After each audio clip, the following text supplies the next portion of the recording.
different podcasts, Untold Stories of Louie Vega. But he like to be called Louie Vega. We're gonna call him Louie Vega tonight. How y'all doing tonight, man? Cx1DJs. Shout out to one of my hard working producers, Punkerfoot, the Panty Girl. Hey, Punkerfoot is an artist, model, and we're gonna talk about Punkerfoot tonight because she worked so hard the last couple of days, man, making sure we have everything right for our shows. See, she's not only an artist, she's a producer. So we're gonna gotta give love to Punkerfoot, the Panty Girl. We couldn't do. Listen to me. Our show on Thursday was crazy, and I want to shout out to Punkerfoot for that. She made it. Make sure I'm in the mic. Um, she made sure that everything went well. So we definitely want to give kudos to Punkenfoot, the Panty Girl, making sure that we stayed on.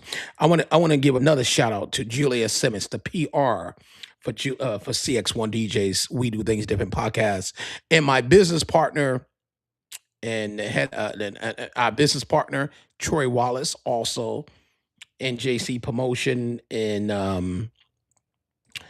NJC Promotion, Smoking Joe Promotion.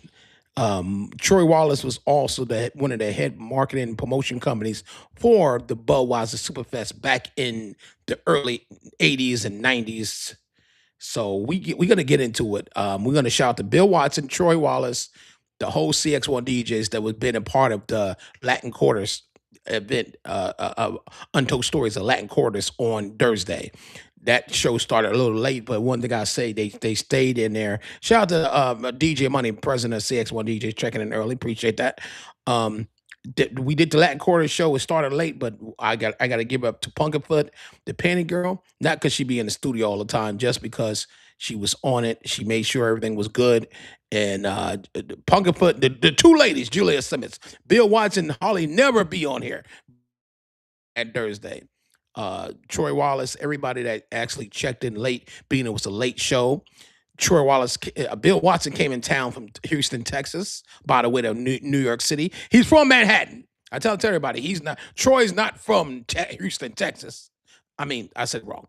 Bill Watson is not from Houston, Texas. He lives in Houston. All right, and Troy Wallace live in Manhattan now, and both brothers, both partners from CX1 DJs is from New York. I'm from New Jersey.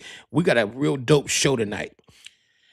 Louie Vega, Louie Vega, DJ Louie Vega, producer, Grammy Award winning Louie Vega. You know what? I was sitting down talking to some of the executives from Atlantic Records that I know personally. And they're like, yo, you got to do something on Louie Vega. I said, yeah, I met Louie Vega a bunch of times. We're gonna get into it. And I gotta give props to Louie Vega for a couple of reasons. We're not even gonna, I waste times. Sometimes I do these untold stories. I do my announcements, but guess what? Tonight I'm gonna not do announcements because I gotta give flowers to Louie Vega tonight. All the artists that we give flowers to, they not obligated to repost, share, because it's something that CX1 DJs and our new podcast is doing. We own our own radio station, CX1 DJs, 247 Radio. So we tell people we give flowers, we give love. We have the viewers, the fans voting who they think, and then we have our producers, and then we hook up with the PRs and the record companies and shit like that. So Louie Vega, we've been putting this together for about 6 months, and we like to surprise the artists. You ever had a surprise birthday? So this not you. I tell artists, you don't got to know the artists. Your people behind the scenes might know. The record companies, the whoever was over your career, like when you got in the game, know what we are doing. But I tell the artists that we are doing, giving the respect and the kudos, and we are paying homage to. We don't want them to know until a day before, because it makes sense to me. Like, oh, what the hell? Because I want people. I want the shock factor. Like Untold Stories. Are they gonna say something negative about me? No.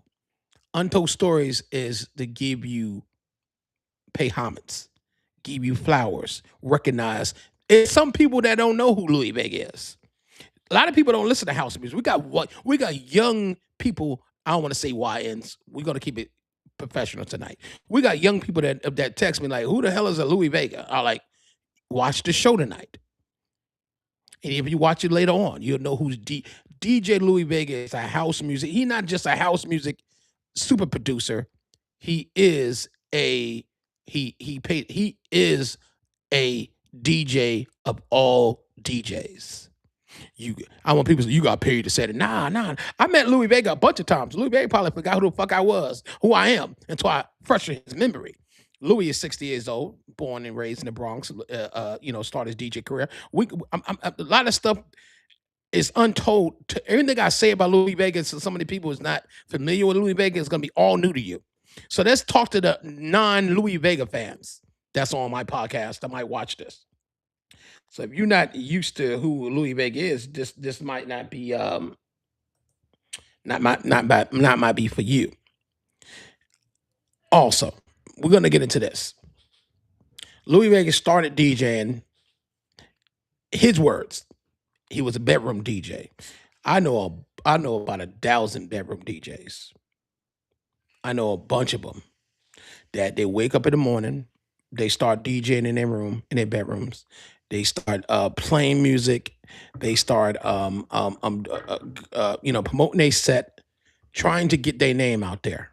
It's not wrong with being a bedroom DJ, but it's something wrong when you don't want to move to the next level. The next level is making sure that your ass put your career first. Shout out to T-Cap. And making sure that while you in your bedroom, you are practicing your set for the club one day when you hit the club. Louie Vega states, "Hey man, I started being in my bedroom. I was a bedroom DJ, just learning the craft how to DJ." So I tell a person, you got to start from some fucking where. So all you TikTok DJs in your bedroom, in the corner, in your man cave, and you're trying to be a good DJ. This guy right here started off just like you back in the 80s. Back in 1985, be exact. So don't never have a person say, man, that motherfucker just a bedroom DJ. You could be now guess what Louie Vega is? So he's a multi-millionaire. Multi, plaques after plaques, award-winning, Grammy award-winning DJ. So he went from being in the bedroom DJing back in the 80s to be a Grammy Award DJ. Now, one thing I give Louie Vega, we're gonna get into his story because I know Louie Vega personally, and I met him many a times in the 90s and the early 2000s. We're gonna get into it. I got receipts. DJButterrock. Like I tell all my people, I don't usually do untold stories unless I know the history or I either met the person, did business with the person, or know the person. If it ain't a top of my agenda, then I like, all right, well that could wait. That ain't that important. It's not a top of my agenda. But we made sure this what's going on, y'all. We know we made sure the Louie Vega show was going to be at the top of the agenda. Shout out to everybody checking in. Make sure you share, share, and subscribe. This is a dope show. We giving love and props to Louie Vega tonight. So I need everybody sharing. I know some people just probably saw this live and just check in. Check in, everybody. I love everybody. So let's understand one thing. Louie Vega, you cannot. How you doing? How y'all doing? How you doing? Louie Vega cannot be duplicated. It's only one Louie Vega. A lot of DJs come up in this DJ world and start being in competition. One thing I'll give Louie Vega from watching Louie Vega play, I'm not just a DJ, I'm a DJ as myself. But the first person that I watch DJing that I say, yo, man, I'm gonna sit back and be a student. I'm gonna sit back and shut the fuck up and watch this man play live. Not too many fucking DJs, and I've been DJing since 1988. Not, and I'm 52, a little younger than Louie Vega. Vega is 60. But in not too many DJs, I would actually sit and say, yo, I want to be not like him, but I want to study his craft. Louie Vega is one of the persons that I actually went multiple times. I'm gonna get into my history with Louie Vega, my personal history. Y'all walk with me. I ain't even do my announcements. I went right into it. So I'm in multiple clubs. I'm gonna get into it. Not saying that I'm a DJ. I'm in there on other things. I'm gonna get into that. I met Louie Vega and Barbara Tucker on other things. I'm gonna freshen their memory when they see the video, and if they, hopefully, they remember because I got receipts. So before I get into that, let's get into the experience. I'm in multiple clubs in New Jersey and New York, and I'm watching him play. And everybody know that I'm a dancer. I'm still a professional dancer. I gained a little weight, but I'm a dancer. Been a professional dancer since I was DJing.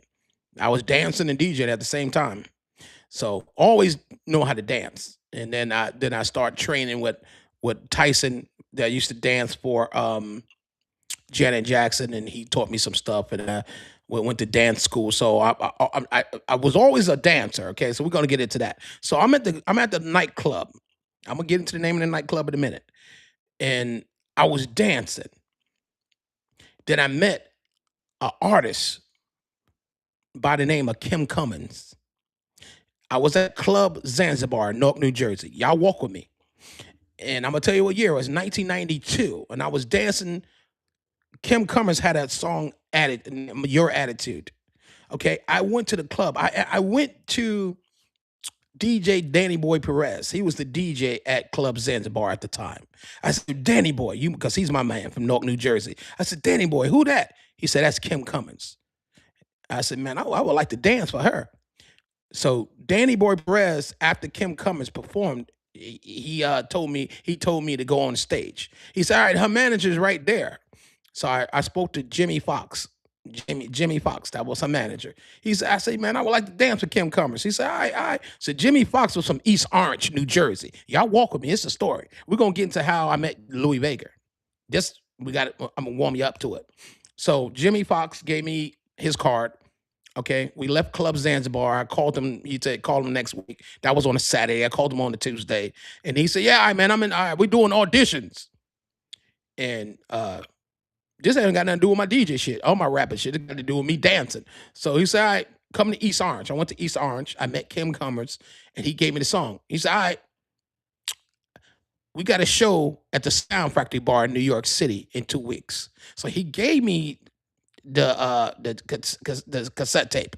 We talking about 93, man. 92 was going into, it was like, I think that was New Year's Eve. So it was like 93 at the time. It was 92, went into, no, I said it wrong. It was 93 going into 94. All right, so he gave me the thing. I went and practiced.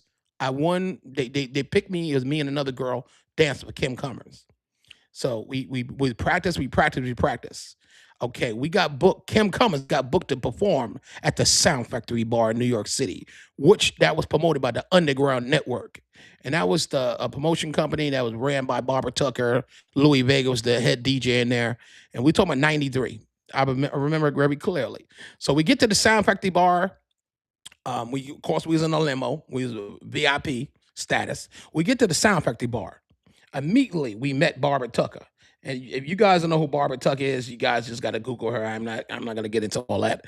Well, Barbara Tucker, she one of sings "Beautiful People" deep inside. Very beautiful queen. She's the queen of house music. I don't care what nobody say.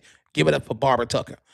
So I met Barbara Tucker, and Louie Vega was DJing, and just said he had the fucking club jamming. I mean, the Sound Factory Bar was the place that Louie Vega was DJing every weekend in New York City. You could not, if the Underground Network had New York on smash. If you was going somewhere in the 90s, the Sound Factory Bar was the place for any up and coming house music artist. So if you was up and coming, just got signed to a major, and Kim Cummins was signed to a major label at that time. I forgot the name of the label, but I was just a dancer. They was paying me to dance, and we talk about 93 to 90. I danced with Kim Cummins from 93 all the way up to 95. And we went around the world, Kim Cummins, overseas. We went around the world just dancing. So Louie Vega was DJing. I met Louie Vega. He was a very, very good person. This style of DJing, he was so dope. I was dancing on the floor, me and the other female, my dance partner, and we danced for like an hour before we had to perform. So Kim Cummins said, "Damn, y'all," she came to me and said, y'all don't need to be dancing until we perform. We all got paid to perform. So when it's time for us to perform with Kim Cummins on stage, me and a young lady was tired. So I looked at Barbara Tucker. She was laughing, y'all. We gonna lie. She like, them motherfuckers falling on each. We was falling on each other. I was bumping to her. She was bumping to me. And Barbara Tucker, if you remember that shit, we talk about 1993 in Sound Factory Bar in New York. Kim Cummins, attitude, your attitude, in the things that you say, in the things. That song, they know who I'm talking. They know what I'm talking about. So Barbara Tucker, she was laughing at us, and we fucked up that night. And we got in the limo, and the manager cursed me and the other artists out, the other dancers. She said, he like, yo, why the fuck was y'all dancing before y'all started performing?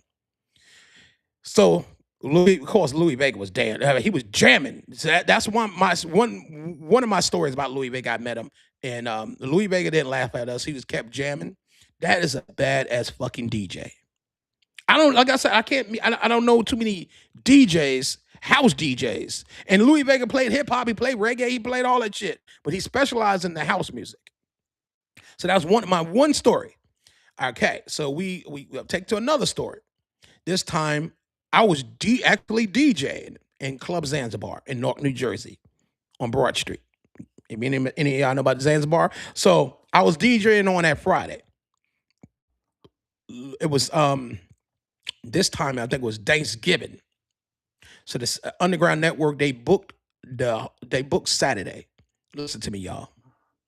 I want y'all to listen to what the fuck I'm saying. And Louie Vega, you know about this shit. So they booked Saturday, nigga. Saturday came. We had it Friday. It was me and DJ Danny Boy Perez.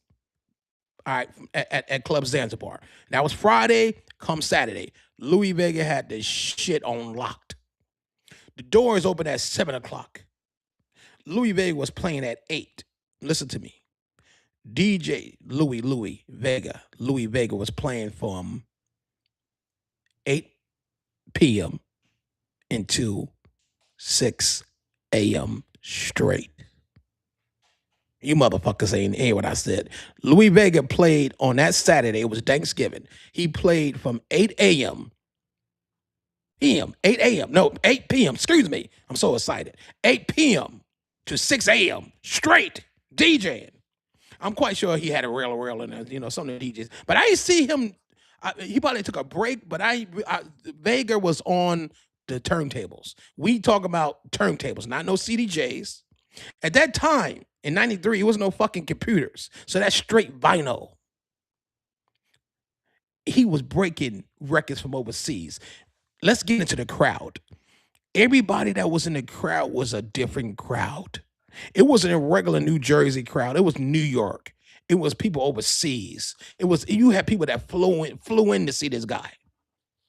Let's give him props now. We have people from all over the world that came to see DJ Louie Vega play at Club Zanzibar in Newark, New Jersey. I was like, oh, the fuck? It was packed.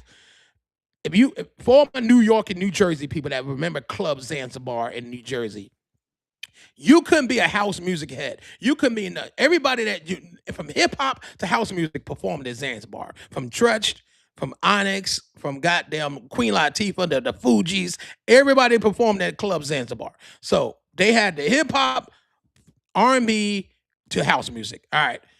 The biggest DJ I saw in Zanzibar was Louie Vega and DJ Tony Humphrey. And it was a couple other people. And that's another, I'm missing some names, man. But of course I DJ'd there. I consider myself a big DJ. Shit. Why? You had to know how to DJ at Zanzibar. and you had to have a following. People had to come fucking see you. You couldn't just be a good DJ. When I played, my people came to saw me. I had my own little core fan base. Some of these people knew me from dancing, so when they saw I was a DJ, they still came and supported me anyway. You have to have your own following back. You still have that shit now. Need it now. Louie Vega built his fan base from the 80s and still today is dominant the DJ world, getting books from multiple countries, multiple continents for him to play in not only clubs, stadiums. You got to be a bad motherfucker. So you could just be a good DJ, but are you a world DJ? Louie Vega is a world DJ. I met him. I watch him play. I'm not just a motherfucker on here giving my flowers to a person I didn't meet. I met him. I watch him play, not on the internet. I watch him play live in the 90s. An experience that some of you DJs and some of you DJs that think you DJs need to see and might learn something. So today, when we get into the video part of this, when I play some of the videos of the current Louie Vega, I'm talking about what he's doing now, 2026, rocking stadiums, rocking festivals, rocking real venues that fits hundreds, 30,000, 80,000 people. To get to that status, you can't be a fucking hater. You gotta want to work with everybody. Everybody could say anything bad about you. You gotta brush that shit off. Nobody's saying you're gonna be a person that's not gonna have a motherfucker hating on you. Like even some of these DJs now, some of these DJs now don't know what love is. They think everybody's want to ride off their coattail because they show no. Flowers is flower. One thing about Louie Vega, when we was promoting him, when Cx1DJs, DJButterrock, Julia Simmons, Bill Watson, when we promoted Louie Vega and we tagged him in his stories, he reposted it back in his stories. He was not playing like he didn't see the post. He reposted my posts. And for that only, I'm going to give him fucking flowers. Just sitting around, we talking about a Grammy Award, multi-platinum world DJ. He reposted my post. I tagged him in it. He reposted it. Much love and respect to Louie Vega. When I have some motherfuckers that's not even on the level as DJ Louie Vega, they'll see my post and ignore it when I'm trying to give them flowers. They thinking, oh, they trying to build off of us. I don't give a fuck how he edited. I don't care what he did to the post. He reposted it. I'm talking about Louie Vega. And I have to give him flowers for that only. He probably forgot who the fuck I was, who DJButterrock. This man meet millions of people already. I met him in the 90s, in early 2000. I met him again, and where I met him at, man, it was 2000. It was somewhere in Manhattan. I forgot the name of the club. I ain't gonna lie. No, I remember. He was DJing at Limelight. And I bumped him to a Limelight, and he gave me love in Limelight. Actually, he was pushing another artist at that time. Limelight. Actually, yeah, he was pushing India, his ex-wife, and he gave me one of her promo vinyls of India, and that was the last time I saw him in 2000. That was 26 years ago.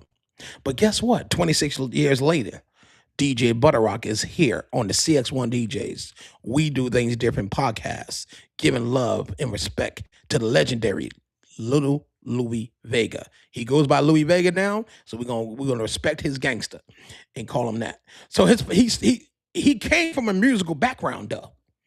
Most people that's in this industry comes from a background.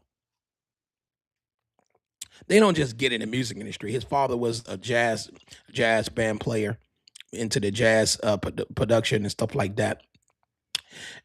Louie Vega knew he wanted to be somebody when he was in the Bronx. He wanted a better life for him and his family. So, he started, he went and got vinyl, and he got gifted a lot of stuff. being Latino, from the Bronx, you got to come with it. You from the Bronx, you got to come with it. So he started, like I said, he was a bedroom DJ, according to his words, not mine, his words. I did my research. And shout out to my PR, Julia Simmons. This right here, I'm going to give out to a Mayor Wyndham from Atlantic Records. He said, Butterrock, Atlantic Records, like, Louie did a lot of production for us, Warner Music Group. And also, I'm going to shout out to Louie Vega for producing and remixing Punkin' Shake Your Body. That was put out by Atlanta Records and Warner Music Group, but I appreciate that song, the remix of Punkin' the Panty Girl, Shake Your Body. And we want to thank the beautiful queen, Lonnie Clark, for allowing us to use that. And listen, Lonnie Clark and State, we love you. And we're going to continue to support you, Lonnie Clark, the great late Lonnie Clark. And I just got this is some good stuff here. Let me move that over here. Let me put this. Hold on 1 minute, y'all. So we're gonna give I'm gonna put this over here. We're gonna give a good shout out, and I wanna say for the late Lonnie Clark, we love you and we keep your memory alive and your music alive over here at Cx1DJs. So Louie Vega, pretty much I got a water. Hey, hold on, you can move that water. I'm talking about producers. I don't need that. So Louie Vega, like I said, bedroom DJ kind of stuff. He said it. I ain't say. I don't like saying bedroom DJ. It's something about that I don't like. Because I think all DJs, it don't matter how you started. Let me move my mic up. How you started, you are a legend at your own right. And what you call yourself is what I'm gonna respect and say what he said. He called himself a bedroom DJ, but how you start ain't how you end. I tell a person, you could start one way and end another. Multi-platinum records that this don't get off the fact. Because I don't leave nothing out. Because y'all knows I ain't reading it, because most of the shit I know. I studied the information from the PR, information I got from Warner Music Group. So Louie Vega DJ'd and produced for a lot of major labels. He did a lot for Atlantic Records, a lot for Universal, a lot for the underground boutique labels. Man at Work, can't forget Man at Work, his production company. He did a lot of shit. And let me get into something. I'm gonna open up my my paperwork here. I got here, and I try not to read too much. So people like, okay, when he was at the Sound Factory bar, Butterrock, how many times you went to the time? I'm reading my notes from my email. A couple of my fans. So when we was at the Sound Factory bar, I went there when I performed with Ken Cummers, and then after that, I said, you know what? I don't just want to come because I'm performing. I want to see the experience of Louie Vega. So I continue to go and support the Sound Factory bar. I continue to go support the Underground Network. It wasn't just about them paying us, because they paid us to come there. Kim Cummins, I was dancing with Kim Cummins. And when we wasn't on the road, I went to the Sound Factory bar, and I would give to Barbara Tucker and everybody at the Sound Factory. They never charged me to get in. It was a long line. I was VIP since the 80s and the 90s. Barbara Tucker always let us in. Me and the other dancer, we used to go there to practice, and Louie Vega was still warming up the hits, warming up the the dance floor. So let's go a little before the Sound Factory bar. Louie Vega also DJ in the 80s, the late 80s at Studio 54. What y'all know about Studio 54 in New York City? You have to be a New York City head or a club head or a person that's international that like to travel to actually know about the scene. If you don't know about the scene, this is foreign words I'm saying to you. See, he DJ at Studio 54. That's he was a guest DJ. He also DJ at the Palladium. Louie Vega DJ at the Palladium. I never saw him at Latin Quarters, but I'm quite sure he went there. We talk about the 90s, and of course from the 80s into the 90s as he built his DJ career from Studio 54 and the Palladium. I saw him at Limelights. I saw him at the Tunnel. I saw Louie Vega at a bunch of places that the PR didn't give me. So I'm gonna plug him in. So the 90s, definitely the Sound Factory Bar was his home. That was the place that he got paid to do. As his name got bigger, the production he started doing men at work. Start remixing records, start doing a whole lot of remixes of a lot of people. I'll be here all night saying all the records that Louie Vega did. We don't have all night. We only got 1 hour. Louie Vega produced thousands of records.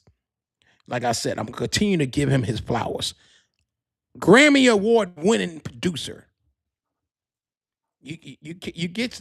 I'm trying to think how more better can you get to say this man is Grammy Award winning. Let's talk about the overseas stuff.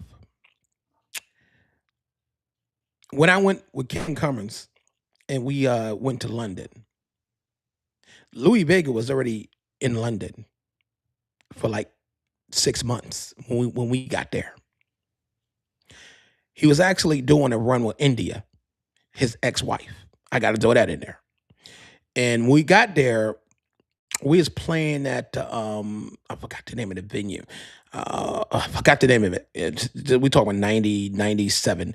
We was playing at this. It was an outside venue, and it started raining and shit. All right, Vega was at a whole nother club, so they rescheduled the event that we was at with Kim Cummins. So we went over where Vega was at, and they opened up the door for us like with flowers, man. Like it was love. Like we ain't even supposed to been there. They didn't book us, but being our event was canceled to the next day, we went over there in Vega. People let us come in, and we was chilling. And you gotta understand something. I personally didn't have a relationship with Louie Vega. Kim Cummins' people had a relationship with Barbara Tucker. And at this time, Barbara Tucker was not with Louie Vega in London. It was Louie Vega and his team. And the other promoters did not know who the fuck we was. Louie Vega gave us love because Barbara Tucker. So that should show you the respect Louie Vega had for Barbara Tucker. We met Vega through Barbara Tucker. So that show you what kind of stand-up guy. We was in London, nowhere in the USA. He could have said, man, this don't got nothing to do with them. This ain't a Kim Cummins booking. We was with Kim Cummins. This don't got nothing to do with Jamie Foxx and his people over there. But Louie Vega remember us. He remember us performing at the Sound Factory Bar in New York City. Underground Network was not nothing to be fucked with back in the 90s. And one thing about Underground Network, if you support them, you support their night at the club, you support what they doing, they will support you. And at that time, Vega was actually just promoting, getting his name and that night built at that club. Because even now in Atlanta, you do an event, the club owners want to know, can you pack the motherfucker? Can you pack it? It got, we had to get there early. I'm talking when we performed at the Sound Factory. Let's get back to New York. When we performed at the Sound Factory Bar, we got there early. All right, was nobody in there. Man, this place was big, but not big. Vega had the line around the corner. It was packed, and you couldn't move in the fucking place. And I believe that was, what day was that? I think we performed on, I know it's not it was a Thursday. It was a crazy, it wasn't even a weekend. I do remember it was either Thursday or Wednesday we did that. Yeah, we talk about shit 30 years ago, y'all. We talk about 93. But that's when I met him. And I'm gonna stay on that. So back to London. So we was in the UK. Louie Vega showed us nothing but love. And he was playing in multiple fucking clubs in London.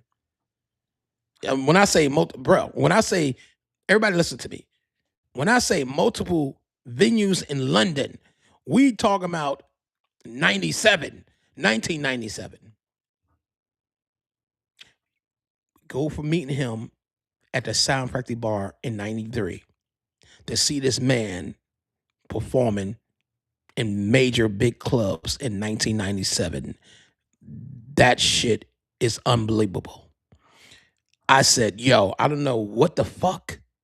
I want to be like that guy right there. I said, when I get back into my DJ bag, and at that I was dancing. I wasn't thinking about fucking DJing. At that time, I was dancing, y'all. In the 90s, DJButterrock was dancing.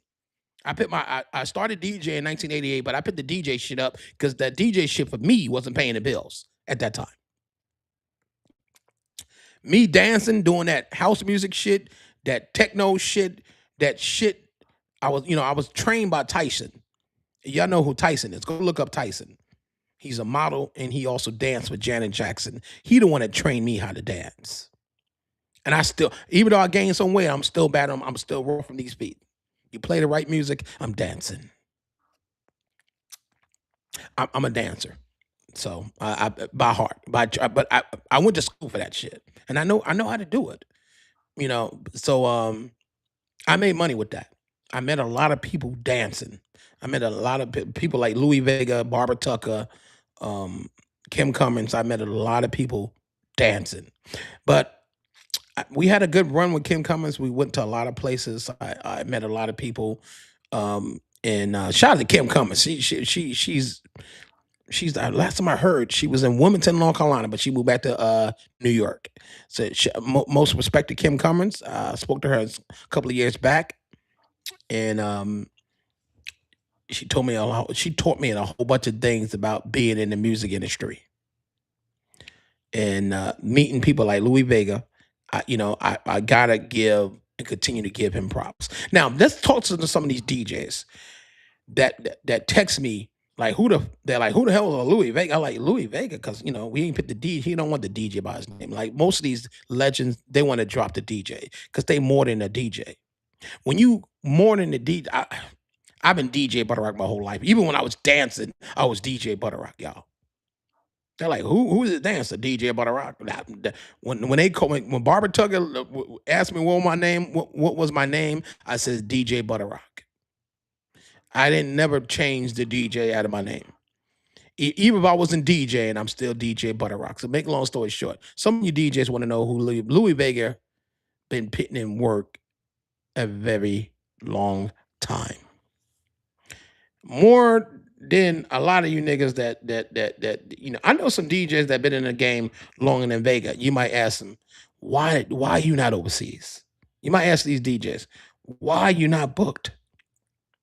It take years of grind to get to the level of DJ Louie Vega. It take relationships. You don't need relationships. You just need people that remember you from the 90s like I remember him from the 90s. You just have to have people that remember that Louie Vega was a stand-up person. You just have to have people like me that remember that when he come out, he gave you every dime that you paid for. When I saw Louie Vega, he wasn't just bullshitting talking. He wasn't just running around with an attitude. Let's talk about Louie Vega. You DJs need to hear what I'm about to say to y'all. Okay. Louie Vega, the night I met Louie Vega, the night I met Barbara Tucker, they was in the club from 4:30. Listen to me. This is when I was performing there because I had to go to rehearsal. They got to the club at 4:30 p.m. For all you niggas that be getting tired, I want you to pay attention to this. And this, I'm not taking a shot. I'm just letting y'all know this is how this music business fucking works. So if you want to be in the music business, or any kind of fucking business, listen to what the fuck I'm about to tell you. The day I performed at the Sound Factory Bar, because I don't forget shit. I don't do drugs. I don't get high. I don't drink. I drink water and I eat food. That's it. So my memory is never hazy, especially when I was getting paid. So we had to go rehearsal. So we left the hotel. We talk about 1993 when I was dancing for Kim Cummins. Y'all keep with me because I'm back and forth. But we're gonna talk about Louie Vega. All you DJs, anybody trying to get in his music industry, this is the shit you gotta have. They be booked around the country and other states and other continents. You gotta have this kind of hustle, this kind of work effort. When I went to rehearsal, guess who was already at the club at the Sound Factory Bar? Louie Vega, Barbara Tucker, it was like, I'm gonna give it take, it was like 3:30 p.m. in the afternoon on that day we performed. We rehearsed, we left. Louie Vega and his team was still at the Sound Factory bar getting ready for the night. I don't think they was tired. I don't think they was sleepy. They was there from 3 all the way up into 7 in the morning. The Sound Factory bar didn't close to 7 a.m., y'all. The DJ, he was the house DJ. The house DJ can't fucking leave. You haven't been a house DJ, niggas? Some of you, I'm talking you DJs. You ever been a house DJ? I'm not even gonna take my fucking eyes off the camera. Well, if you've been a fucking house DJ, y'all been a house DJ. Okay, well, you gotta be there because you the house DJ. Even you got somebody open up for you, you still gotta be there and make sure he don't fuck up, or his set don't fuck up, his equipment on anything can fuck up. And you are the house DJ, so it's your job to make sure everything go right at the house. True or not, house DJ, niggas? Cause I got a lot of hate when I was promoting Louie Vega. I'm like, what the fuck? And it's all from DJs. So let's get this straight. Don't hate on Louie Vega. Hate on your grind ain't there. Let's get back to it. Because I'm gonna stay on with the point I'm trying to reach here. So we was there, we rehearsed it. We took our lazy ass back to the hotel, went to sleep. We came back to perform. Louie Vega and Barbara Tucker and everybody that's with that production company for Underground Network was still there at the Sound Factory bar. And after we performed, we was tired, we danced, we did what we needed to do on stage. They paid us. We got in a limo and drew back to New Jersey from New York. Louie Vega still was there. Of course, we ain't just leave. We performed. We stayed about 1 o'clock in the morning. I asked Barbara Tucker, I said, what time y'all close? She said 7 a.m. We don't leave until all these children leave. That's what they call it, children. They call us children. Yeah, gay and straight. We're not leaving child till all these children leave. That's what Barbara Tucker said to me. I'll never forget it. Because Barbara Tucker was bad. She was pretty. She's older now, but she was real gorgeous back then. Oh, my God. She had the big old afro. Oh, my big. I love you, Barbara Tucker. And I think I was promoting too much on Barbara Tucker page, but I love you, Barbara Tucker. But I remember that. And she said, we close at 7 a.m., darling. That's how Barbara talk. And like, well, shit, I ain't staying here till 7 a.m. The limo came and got us and we left. But when I think about certain shit, you got to be in the grind. You got to be early. You got to want to stay late. You got to lose sleep. You got to lose time. You got to lose anything you think you got to lose when you're trying to make it in this industry. And then when you sit back and seeing people on tour, or you seeing niggas flying to different countries, or you seeing Butterrock here and there, like, nigga, I don't go to fuck to sleep. I might take an hour or two sleep. I'm back at this podcast shit. And I'm going to be starting doing some DJ shit on the road too. Why not? Louie Vega, he inspired me to want to get back into the DJ shit. And I figured I'd tell him that today while I'm giving him flowers. Louie Vega, camera one. When I was dancing for Kim Cummins, when I first met you and Barbara Tucker, you inspired me to go back to DJing. I want to say that right now on this fucking camera, man. On this mic, on this Untold Stories of you, Louie Vega. Because I was like, damn, because I'm a good-ass DJ, but like, yo, I DJ at the Zanzibar. I did Limelight. I DJed at Limelight. I definitely did that. I DJed a couple of places, man, but it was nothing. Club Zanzibar was the best place I DJed at. That was the one of the when you DJ there, you had thousands of people jumping while you DJing. But when I started dancing, that was the shit that actually made me closer to a lot of industry people. I met a lot of people dancing. I'm not gonna lie. I met a lot of people on that dance floor dancing. I met a lot of fucking people. So I'm quite sure a lot of people are gonna watch this later on, and I'm gonna leave people with this: hard work pay off. Without hard work and being tired, that shit. Just look at it like this: if you sleeping, it's somebody else. While you sleeping, there's somebody else making moves. And there's somebody else out here doing some shit that you should be doing. It's always a race that's running. Do y'all know? Let me move my mic. I gotta do. I like this mic stand. I like it. Thanks to Bill Watson. He brung that. He said, "Hey, Butterrock, I got something else, so make all that noise." He said, "It's a race going on. The race ain't gonna stop because you went to bed. While you sleeping, there's somebody still running the race to get to the next level or get to that bag. You sleeping is not gonna stop that money from being made. I want y'all to hear what I just said.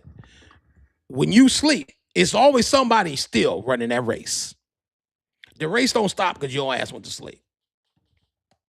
And when the person win the race and have all the accolades, the awards, the money, the houses, the cars, the flight tickets, the because everybody can have the same favor of the next person. Does that make sense? Why I don't got what Butterrock? Because nigga, you either you fell out the race, you was late at the race, or you wasn't at the race. So you can't get nothing once the race is over.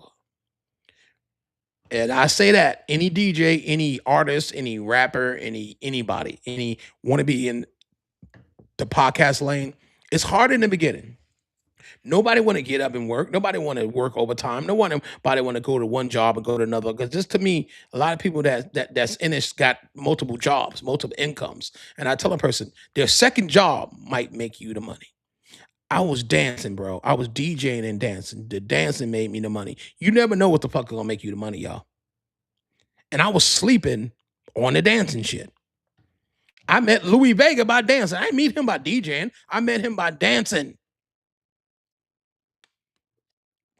Being a professional dancer for a professional house major artist, Kim Cummers. And I danced with a lot of other people. I danced with Kim Cummers. I did some shit with what's the name of the other rapper I danced with? No other singer. I dance with a lot of people. Shit, I'll be here all day. It's all house music people. And it ain't about me, it's about Louie Vega. But like I said, I saw Louie Vega working every time I see a flyer. And we can't forget, Louie Vega was also DJ, and he was the on Hot 97 every Saturday after Flex, because Flex been on the radio forever. After Flex went on, Louie Vega came on. You had Louie Vega on Hot 97. You had DJ Tony Humphrey on WBLS. What y'all know about that shit? Oh, he was on Tony was on Kiss FM. Excuse me. I don't want to fuck it up because I don't want nobody to curse my ass out. Tony Humphrey was on Kiss FM. But it was a beautiful fucking time. I want to let everybody know this before we get into the video portion of this interview. DJ Louie Vega, Louie Vega is somebody you might want to be like. If you never heard of him, he's the master in house music. He's a multi-Grammy Award winning producer. He is a networker. Came from the grime. Nobody gave this man shit. The millions of dollars, the mansions, the band he got, the multiple. He hire a bunch of bands. He employ a bunch of black people. There's no racist bone in Louie Vega body. Most of his band players is black. I know personally. One of his band players is the brother of my manager that passed away, JS. His brother plays for Louie Vega. You notice I plugged that in at the end. My manager, JS, Jeffrey Snell, his brother plays for Louie Vega. And he lives in New Jersey. It's not about him. It's about Louie Vega. But I'm letting you know because people thought he didn't really give black people a shot. I had another DJ hit me up. Louie Vega shitted on me. I said, when we do the untold stories of Louie Vega, we giving him flowers. I'm not going to bring up nothing he did. Everybody don't have a good relationship with everybody. Everybody going to have a different relationship. Like people might say I did things bad to them. And I might have did. I might have said, fuck a nigga. But that don't mean that relationship is with everybody. Everybody want to be the man in this shit. If everybody the fucking boss, who's the workers? Anybody ever turn around and ask themselves that? If you a boss, who the fuck is the worker? If everybody's over everybody, who the fuck is the worker? And I ask people that. If everybody the boss, I don't have no problem with everybody being a boss. I don't think Louie Vega have a problem with it. But if you were the boss, you got to do boss shit. You can't be the boss and act like a fucking worker. That shit on where the fuck did that shit make sense at? So everybody have a problem with saying what Louie Vega did to them. I don't give a fuck. Louie Vega showed me love. If I wanted to be a DJ under Louie Vega at that time, I'm quite sure he would have gave me the ropes. I was a dancer. I'm doing my DJ shit now and my podcast shit now. And to me in 2026, it's about stick and move. You know what a stick and move mean? You do this, move on to the next thing. You don't be on the road. My job ain't to be on the road forever. And Louie Vega tell you, he don't gotta be out of the country. Or he likes to do what he do. If somebody say, all right, man, we got $100,000 for you. Who the fuck is gonna say, all right, I retired. I've been DJing since the 80s. I don't want to take at 60 years old. I don't want your $100,000. You'll be a fucking fool. Louie Vega is 60 years old. And he's continuing to take the pay that he's worth. He's continued to go on tour. He's continued to do what he do best. He's been DJing since 1985, and it's 2026, and the pay is going up. It's not going down. Who the fuck will retire at 60 years old when the pay is going up? You'll be a damn fool. I'm here to tell you. And I'm gonna give him flowers again, because Louie Vega didn't have to do it. We're not asking no one to repost nothing. These is flowers. There's no a favor for a favor. We appreciate those that do acknowledge that we are doing for them. And like I said, it's a surprise. It's more like, hey, if we know that we are doing, it's not a surprise. So every Untold Stories, we work with the management, we work with the record labels, major record labels, we work with the marketing companies or the publicists. And I tell everybody, we don't need the artists. We tag the artists in it when we bought the day before the show, like we always do, to let them know what we are doing. And we are not, I'm never going to cancel Untold Story. Even when somebody says, I don't want to do it, then I'm going to ask them, why don't you want me to do an Untold Story on you? What do you got to hide? I always put the notes underneath. We are giving you homage. We paying homage. We are giving you props. I don't want to say, we giving you flowers, because Drink Champ said that, but I agree. We are giving everybody we bring on here, or do a story on, or do a 1 hour special. It's only 1 hour, that we are giving you your flowers. A lot of people that's young don't know who Louie Vega is. But Louie Vega is an icon in the music industry. Not only house music, but he is a icon. And I want to give him flowers. DJ Louie Vega. Louie Vega, we appreciate you, my brother. And I'm quite sure your team going to hit my team up behind the scenes. And we will get some of the other stuff going on. For all you featured DJs that want to be a Louie Vega, let me give you some notes. Be humble. Be on time. And be there when no one else is there. And also understand this, nobody owe you shit but God. Let's get into this video part of this. Louie Vega, let's go. Somebody take me in your arms tonight. I love you. Somebody take me.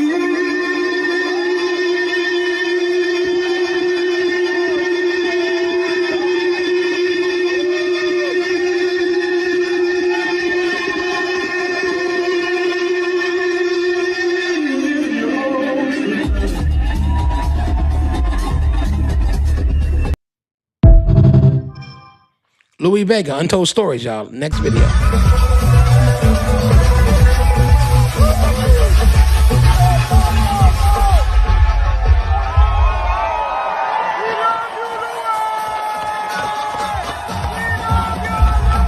That's what I'm talking about, Louie. They love you. Videos streaming off my Instagram, DJButterrock Instagram. All my videos.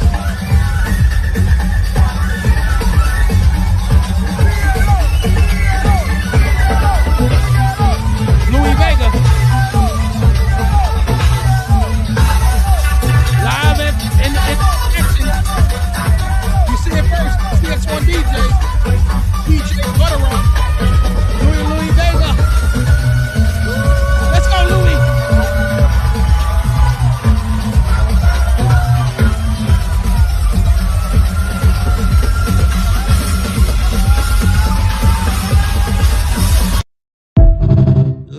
Instagram, y'all see the footage.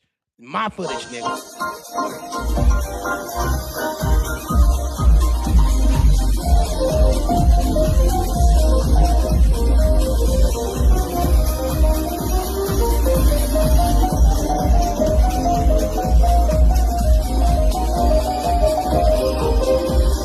You're killing that shit. Cx1DJs, We Do Things Different podcast. Louie Vega, live footage. DJButterrock, exclusive footage. Louie Vega live in the club, y'all. DJs, get your game up.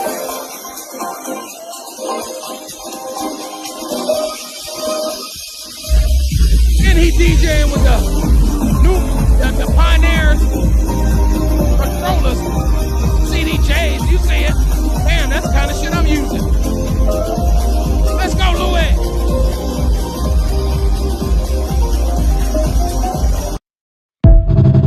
Did y'all see the equipment he was using? That's the same shit I got.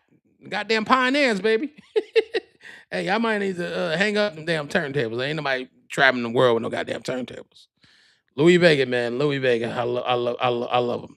Yeah, them turntables will get kind of heavy when you're going overseas. All right, thank you everybody for joining us tonight. Cx1DJs, We Do Things Different podcasts. Shout out to all my members. Shout out to DJ Money, President of Cx1DJs, Vice President T-Cap, everybody that tuned in, and everybody that's watching on. We got 8,000 people watching on Roku. Shout out to Bill Watson, Julia Simmons, Punka for the Panty Girl, my whole team. Don't forget tomorrow. Hey, listen to me. Tomorrow on Industry Sunday, that's going to be April 13th. We got the Untold Stories on Biggie Smalls. B.I.G. Biggie Smalls is the illest. Tomorrow, 8 p.m. Okay, East Coast time right here on the Cx1DJs. We Do Things Different podcast at Cx1DJs. We do things different podcast. If you watch this podcast later on, please like, share, and subscribe. And I love everybody. God bless and good night. Peace.